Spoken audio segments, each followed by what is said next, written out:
Yusuf Azamgar Khan और ड्राइवर कलमुल्लाह मुस्तफा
وبئس المصير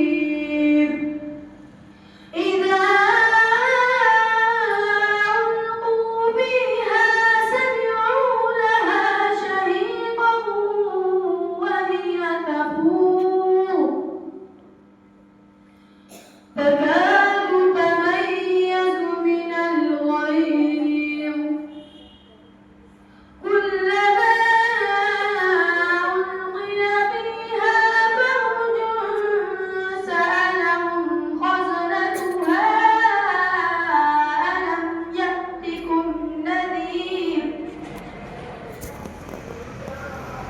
قالوا بلى قد جاءنا نذير